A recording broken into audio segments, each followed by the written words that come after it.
A reading from the Holy Gospel according to Luke, chapter 19, verses 11 to 28. The passage is taken from the Message version of the Bible. While people were listening to Jesus speak, he proceeded to tell a parable because he was near Jerusalem, and they thought that the kingdom of God would appear there immediately. So he said, "A nobleman went off to a distant country to obtain the kingship for himself and then to return. He called 10 of his servants and gave them 10 gold coins and told them, 'Engage in trade with these until I return.' His fellow citizens, however, despised him and sent a delegation after him to announce, 'We do not want this man to be our king.' But when he returned after obtaining the kingship, he had the servants call, to whom he had given the money, to learn what they have gained by trading. The first came forward and said, 'Sir, your gold coin has earned 10 additional ones.' He replied, 'Well done, good servant.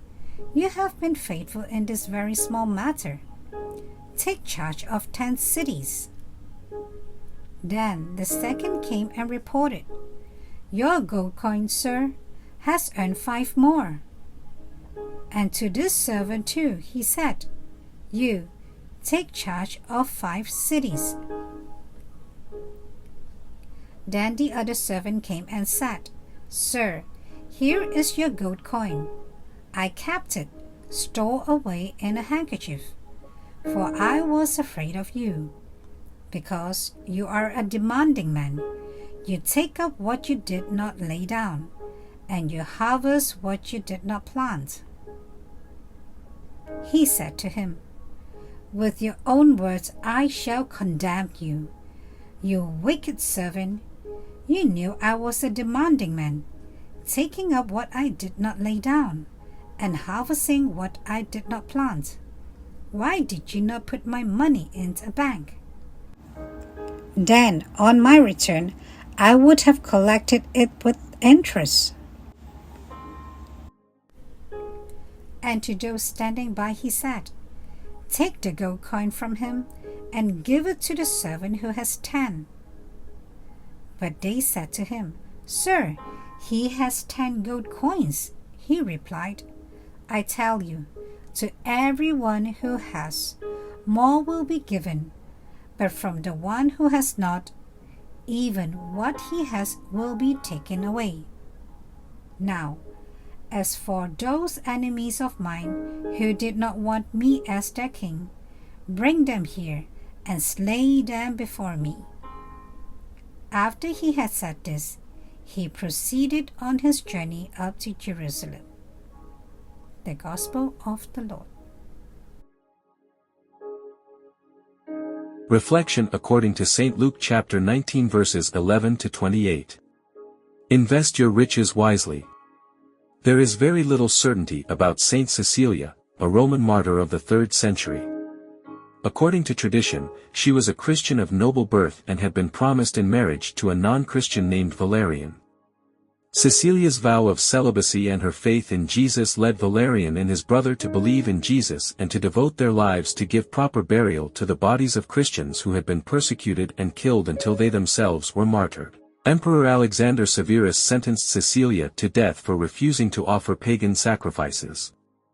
Her executioners failed to kill her by suffocation. Their attempts to behead her did not succeed either. But 3 days later, she succumbed to her wounds. Saint Cecilia is the patron saint of sacred music and musicians. The Gospel passage speaks of Jesus and his disciples nearing Jerusalem. St. Luke, in the beginning of the Acts of Apostles, tells us that they were hoping Jesus was about to restore the political kingdom of Israel. However, the kingdom of Jesus was quite different from what they expected. Jesus uses a popular story of those days about Herod the king to speak about the kingdom he would establish. The parable of the nobleman going abroad to become king is a reference to Herod Archelaus, who went to the Roman emperor to become king. His 2 brothers and a delegation of key people from both Judea and Samaria opposed his move. Jesus' listeners could easily relate to the parable the events that were unfolding in the history.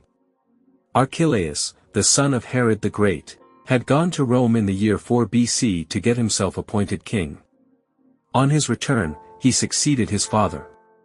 In the same way, Jesus is about to depart, and he will return as a king in the future. During his absence, his servants are entrusted with responsibilities.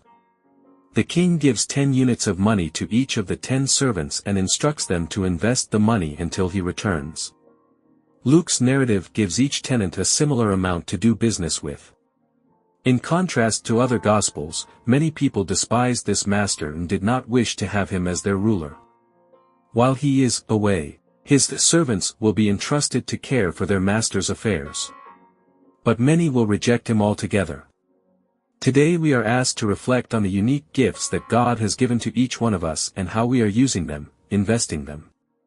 When we invest our riches, talents in the love of God and our neighbor, we multiply our riches. Where do we invest our gifts and talents? The message is clear: the more we invest, the more we gain. The only way to achieve is to let go, give, and share.